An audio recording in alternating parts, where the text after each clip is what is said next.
I'm Sophie from Trident Wellbeing, and I work to help people have the best life possible. I realise that we've all got a varying array of emotions, and as a result, we respond to circumstances and events differently. Some of us will have triggers that set off a range of thoughts, and some of those can spiral out of control to behaviours that we'd rather not have. Behaviours that are not perhaps in our best interest, be they physical, emotional, or psychological. This next series of vlogs, I'm going to be focusing on and helping with how to deal with our emotions on a variety of levels in numerous situations. Many of us react to other people in our lives. Many of us have experienced different forms of emotional and sometimes physical abuse. And I hope to address these with tools that can help in our daily lives. Today, I'd like to commence my vlog on emotional abuse. This form of abuse is quite prevalent, but often not recognised or accepted by those around us. If we're not harbouring a bruise or a contusion, often it can be difficult for even those near and dear to us to recognise what's really going on in our house. This can then form a type of secondary abuse. As we try and reach out, but we're told that things will just get better, there's always a brighter day tomorrow, or worse still, just to get over it, as that abuser is such a good person. These abusers have seen or have been to be seen as members of the clergy, teachers, psychologists even, that don't understand certain personality traits and how destructive they can be, let alone family and friends being able to understand. When it is less well known and accepted, we tend to also minimise the effects it's having even on us. And today I want to talk about some of the traits of an abusive personality, and over the next few weeks I'll elaborate more and more on those.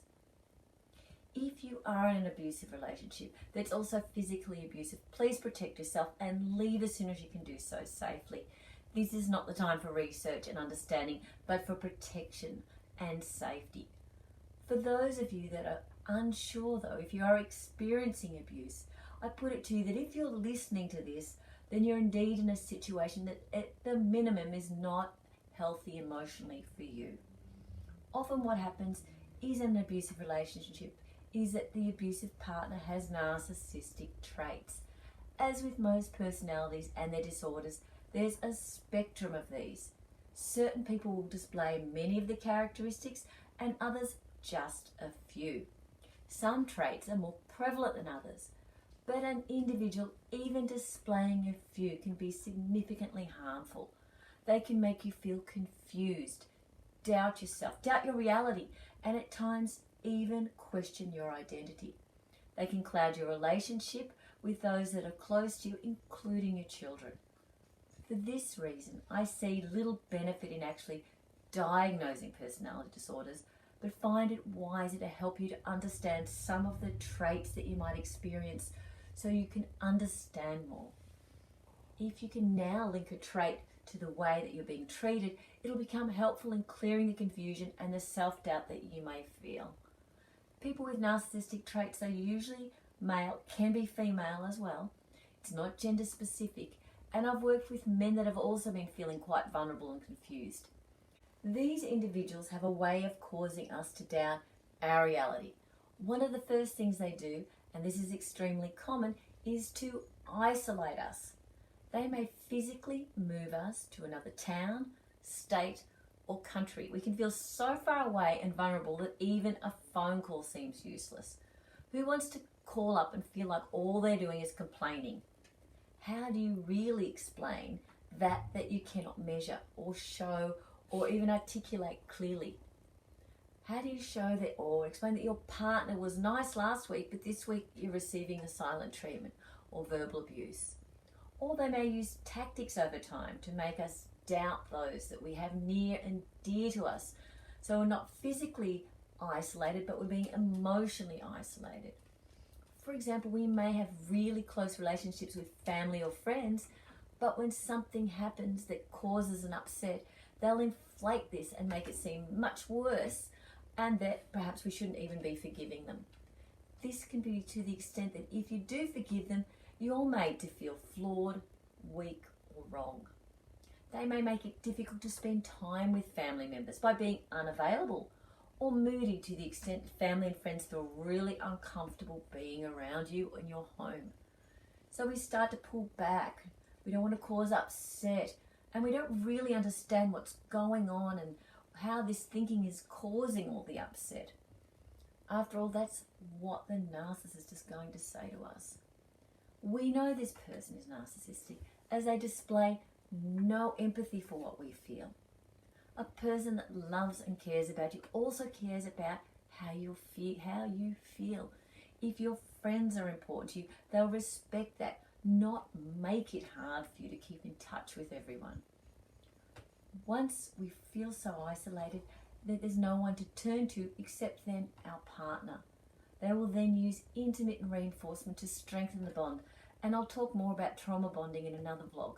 But for now, know that you're being manipulated to be alone, to feel like you can't reach out to those few brave friends that do speak out and that you really want to confide in and explain your predicament to. Many people might say, why don't you just leave? As we unravel more of these traits over my other vlogs, it'll become apparent why it isn't that easy. There can be many reasons why it's difficult to leave. Often it's because there's a lack of personal trust. Your identity can have been eroded so much to the extent that instead of acknowledging that your pattern is isolating you, you have a bunch of reasons that are also legitimate as to why this is the case. Maybe a parent was too opinionated and your partner took a dislike to him. Maybe a friend spoke out when they saw something. Maybe your partner had a bad day, week, month at work, or you make excuses for them. Maybe your partner needs to work away and therefore to be a good wife or husband, you've moved to be supportive. Or maybe your partner had a crappy childhood and you feel sorry for them. Or maybe it was your parent that's doing this to you. Or perhaps a sibling. These justifications are always true, and this is what adds to the confusion.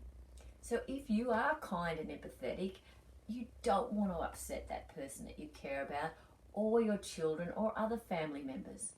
And so you take it. Not sure then what is fact or what is fiction, only knowing that you really do feel at odds with yourself.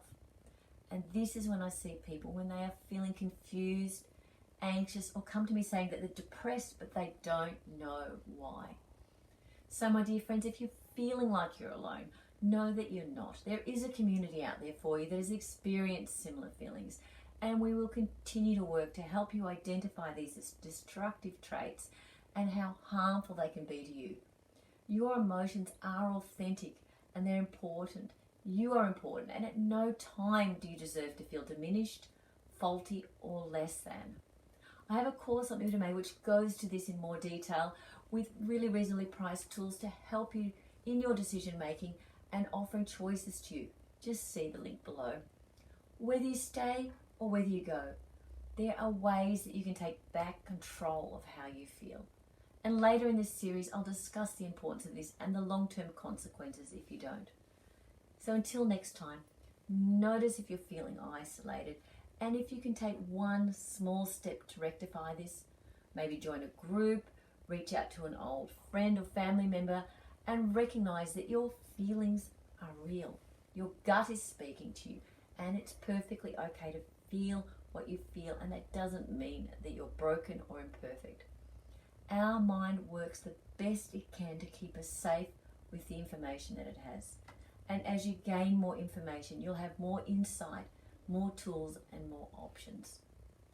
If you can help someone else today, or you want more information, please leave a message below and tell us how you felt isolated, because you never know how that will resonate with someone else. So until next week, stay safe and know that you're valued. If you like what I have to say, please hit the subscribe button, and thank you for listening. Your questions and support continue to help others.